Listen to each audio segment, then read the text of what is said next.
You were good all day, made the smoothie, skipped the treats, told yourself you didn't need a snack, and then the sun goes down, and suddenly it's like something flips.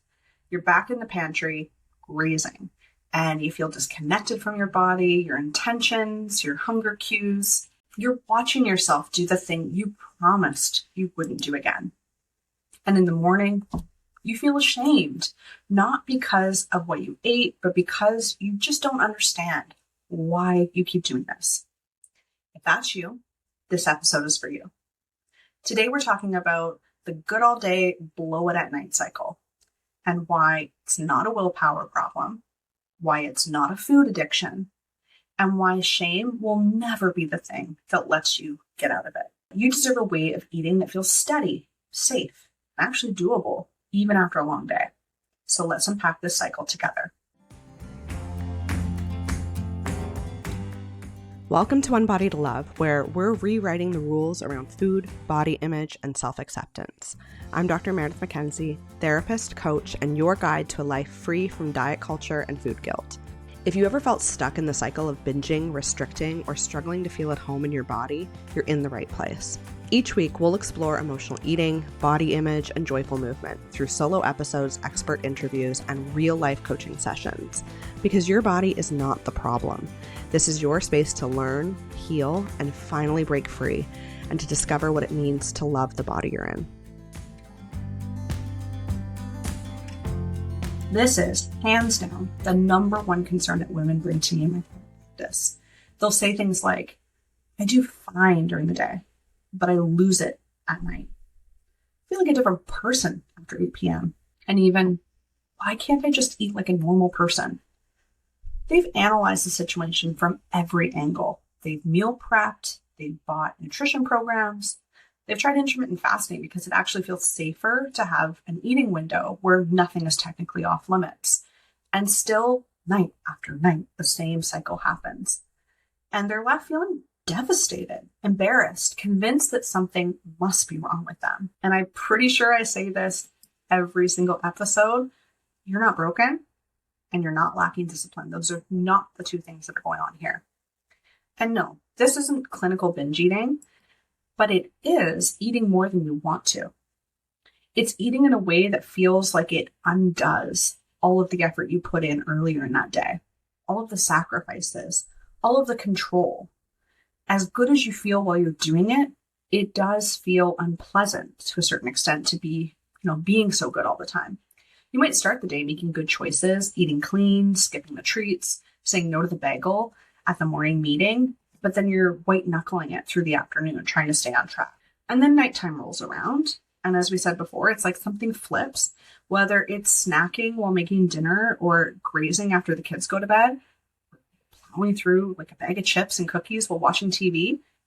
It feels like you've lost control and you're not even enjoying it. Like you're trying to just get through it. And the next morning, all you feel is guilt, regret, and self-blame. You tell yourself that next day, well, today is going to be different. And you promise to tighten things up.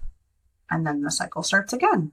What if this is your biology, your psychology, and unmet needs trying to send you a message? That's what we're unpacking in this episode. So let's get into that gently. Now, this is going to sound harsh, but you have been set up to fail by a system that praises restriction and ignores your basic biological and emotional needs. You've been told to just push through that hunger, the cravings, and the exhaustion, and then you're the one that's blamed when your body does exactly what it was designed to do. You eat. This is not a character flaw. It is a feedback loop, clearly, because the cycle just keeps going and going. And when you start to understand the biology and the psychology behind it, everything shifts. Let's talk about what is really going on when you feel everything unraveling at night. Because despite how it might feel, you're not actually sabotaging yourself. What's happening is actually completely predictable and understandable as a response from your body, one that makes a whole lot of sense when you zoom out and you look at the full picture. So let's start with biology. When you go long stretches without eating, or you eat meals that are low in calorie, low fat, or low carb in the name of being good, your body starts to sound the alarm. Your stomach is going to release a hormone called ghrelin, which is basically your body's way of saying, hey, we're out of food down here. We need some more. Let's go look for it. And this triggers your brain to release another hormone called neuropeptide Y. It's a chemical that ramps up your cravings, especially for carbs, sugar, and quick energy sources. This is not a flaw. The fact that you crave these foods is not a sign that you're doing anything wrong. And it's not emotional eating gone wrong by any means. This is literally your biology doing exactly what it's supposed to do when your energy levels dip and your needs aren't being met. This is what we want because this is how our species as human beings has survived this long. Now, layer in dopamine, everyone's favorite hormone. This is your brain's feel-good chemical. If you've been dealing with stress, multitasking all day, pushing through with no breaks, and let's be real, most women I work with are, your dopamine is probably running low. So by the time you finally slow down in the evening, your body is not only starving for food, it's starving for a sense of relief, for pleasure, and for something, anything to make you feel human again. So cue in the evening snack attack. That might look like grazing while you're making dinner, or mindlessly eating in front of the TV, or standing in the pantry eating straight from the box. Not because you're out of control, but because your body is running on empty and finally has that moment and the access to fully exhale. So when you look at it in this way, I hope you see that that is not a failure of discipline or by any means a personal flaw that you have, not done the work that you need to be doing.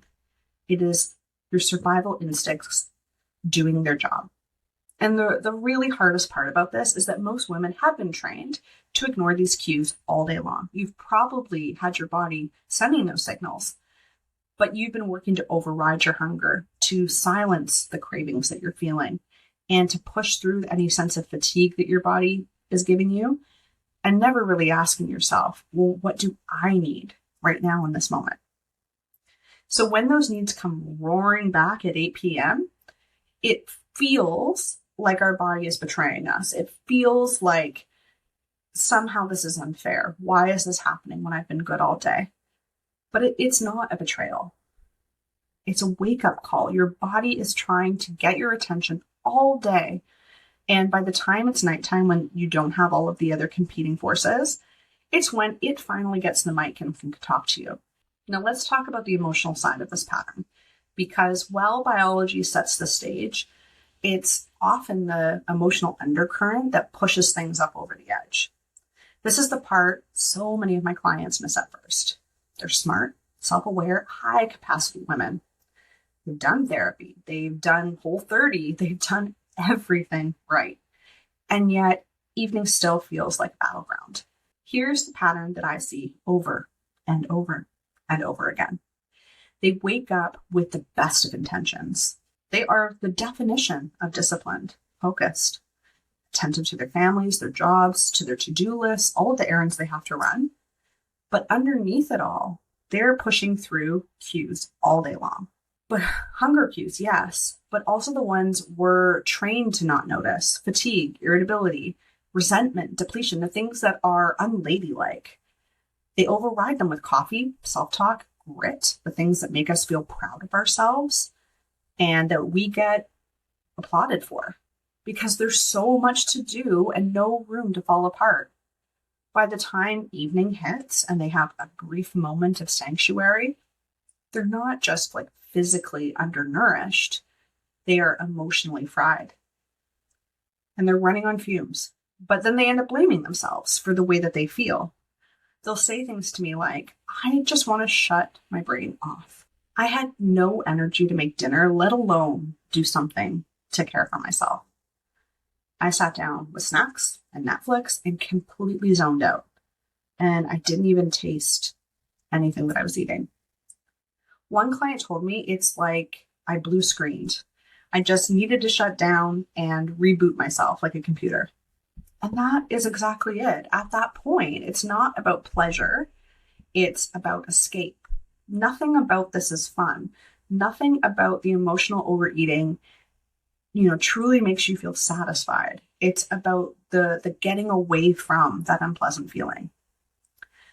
You're not choosing something that helps, you're choosing something that numbs, because anything else feels like too much of an ask. So you know that those are the things that would likely help you in the situation. However, you don't have the energy to pull it out of yourself. And here's what's tricky. When I ask clients how they felt in those moments, they'll often say, yeah, I don't know. Not good, I guess. But I couldn't tell you exactly what that feeling is. So let me be clear. We don't start by driving into deep emotional work. We start with something simple and actually quite powerful, learning to distinguish unpleasant, neutral, and pleasant states. Because if everything just feels bad or overwhelming, it makes sense that the only solution your nervous system can come up with is to shut down. And food becomes the fastest, most accessible anesthetic.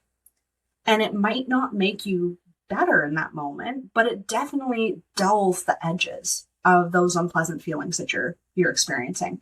It quiets the noise. And in the absence of other tools or capacity to do anything different, that makes perfect sense. The goal that I work with is not to take those coping strategies, as unhelpful as they are, not to quit them cold turkey.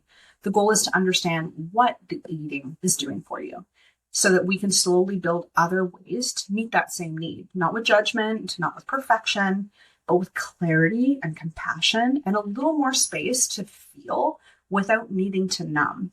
So let's put you in that situation. You have had a tough night. Maybe you ate more than you wanted to. Maybe you felt totally, just disconnected while it was all happening. You could see it happening. You could observe yourself, but you weren't able to stop it in the moment. And now it's the next morning. Here is what I see again and again with my clients.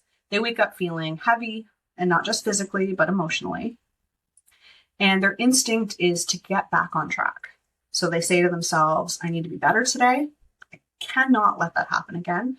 No snacks today. We are just clean eating. And it feels like a reset and maybe a bit like damage control. But what it really is restriction again. And restriction is exactly what starts this whole cycle.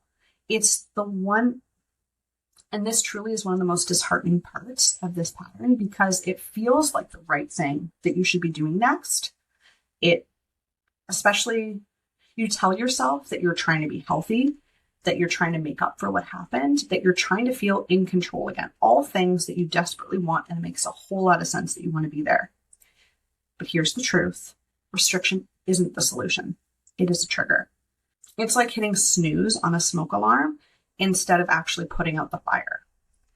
Even if the restriction doesn't look extreme, maybe it's just skipping breakfast or dialing back on your portions or reaching for something bland instead of what you really want in that moment. Your body and your brain feel it. They register that lack of nourishment and they sense the deprivation. They start gearing up for that next emergency. And here is where guilt plays a huge role.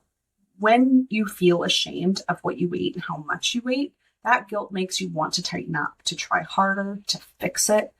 But guilt doesn't create clarity. Instead, it's creating a sense of panic within you.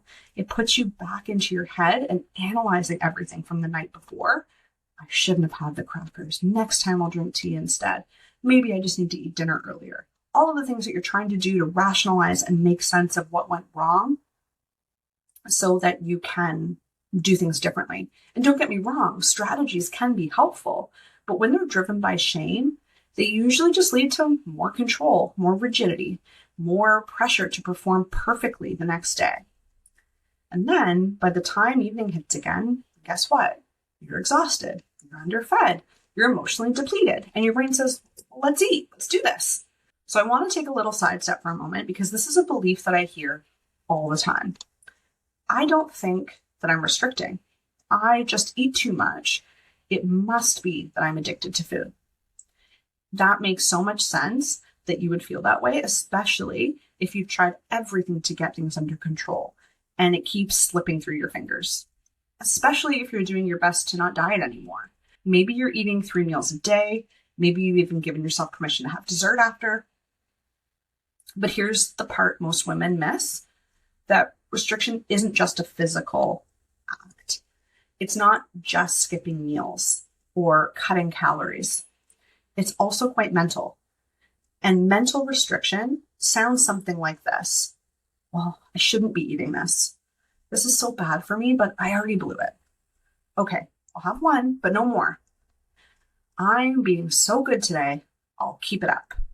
It's the little things that we do when we talk to ourselves throughout the day and encourage ourselves to stay on track. So even if you're eating the food, if you're eating it with apprehension, guilt, or a little voice in the back of your head waiting to pounce on you for it, well, that is mental restriction.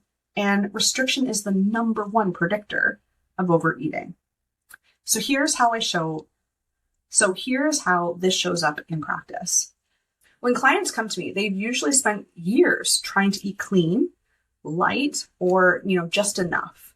And they want to believe that all foods are allowed, but they still carry this fear that if they really allow themselves full permission, that they're absolutely going to lose control of food.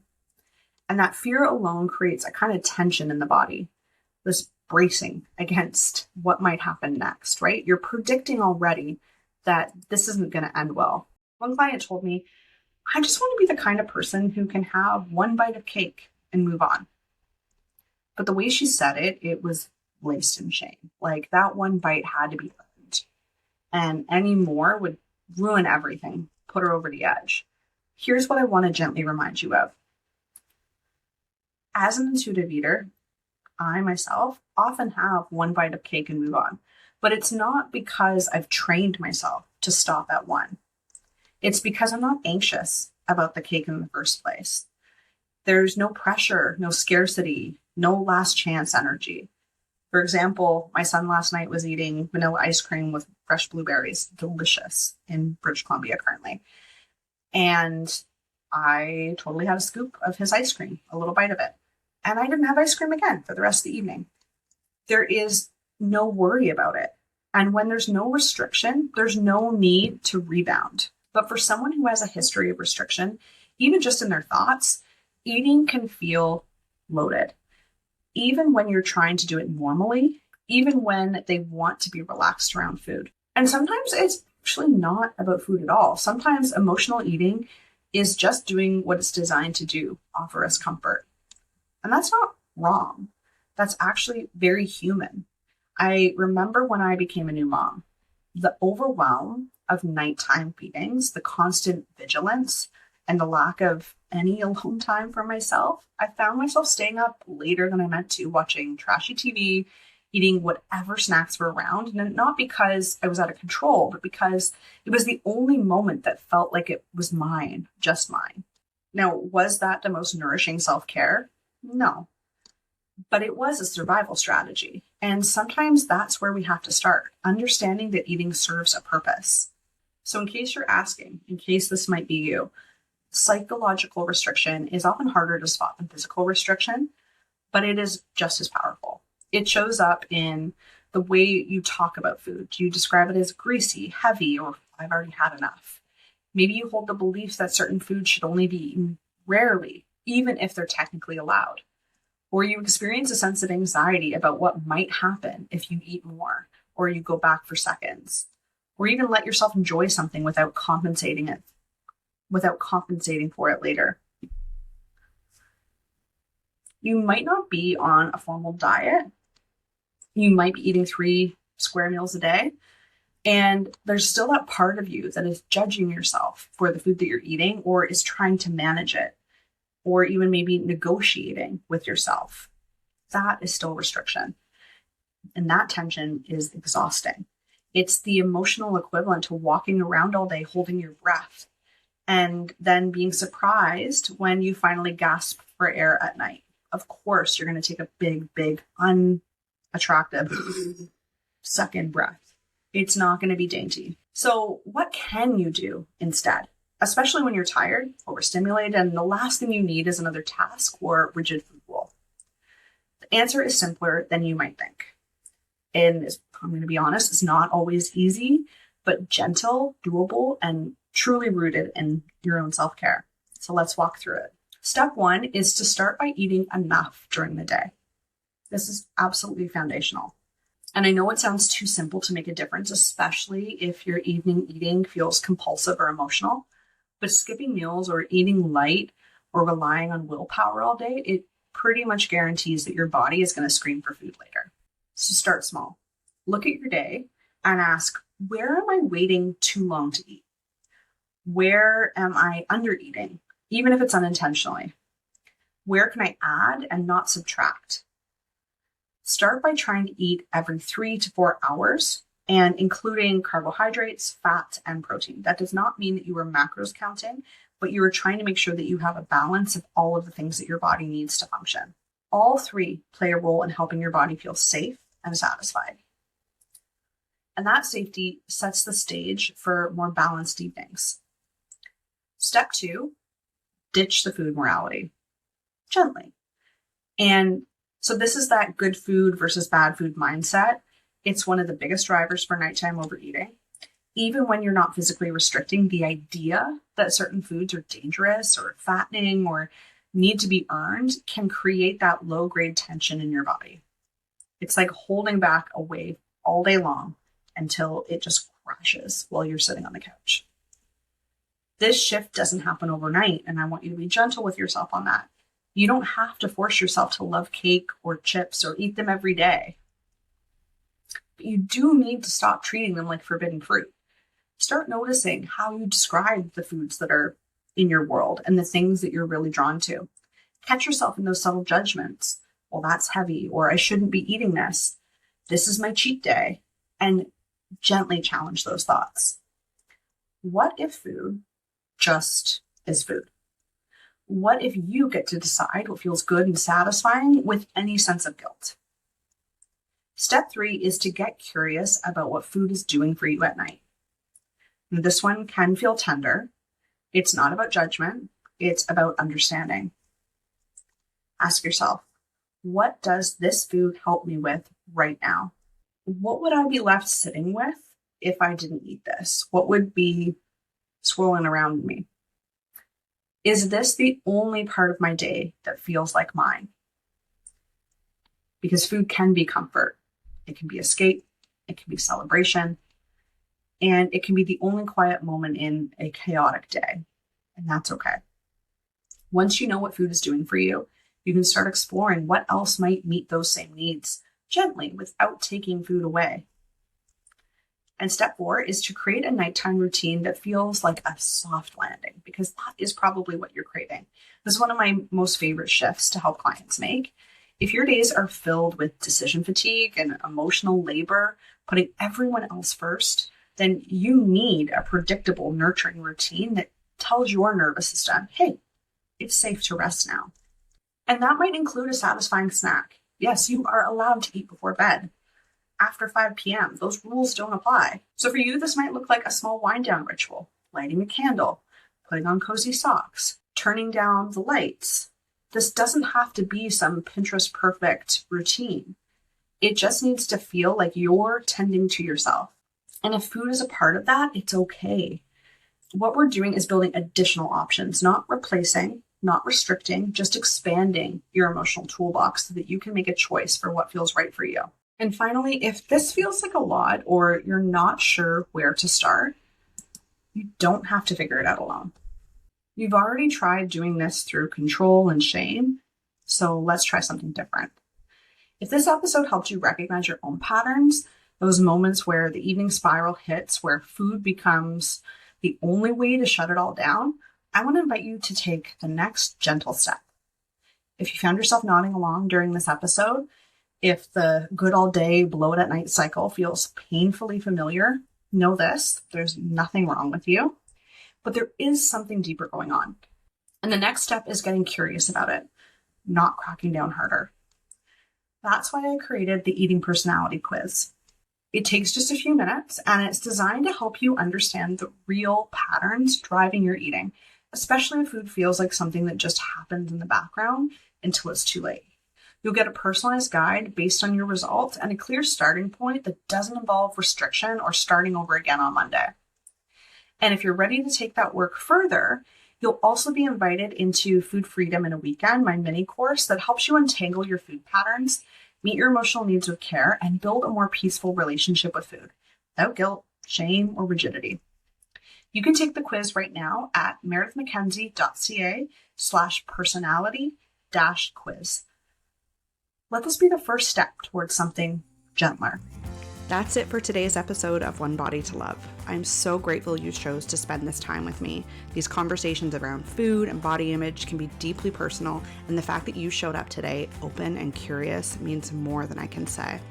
If today's episode resonated with you, I'd love to hear your thoughts. Come connect with me on Instagram at Dr. Meredith Mackenzie. Send me a message, share what stood out, or just say hi. If you're ready to take the next step toward food freedom and finally feel at home in your body, head to meredithmackenzie.ca/OBTL to learn more about the One Body to Love program. You'll find everything you need to begin healing your relationship with food with support every step of the way. If you're enjoying the show, one of the best ways to show support is by leaving a quick rating and review on Spotify, Apple Podcasts, or wherever you're listening. Your words help more women find this space and feel less alone. Until next time, be gentle with yourself. You deserve a life of peace with food and your body.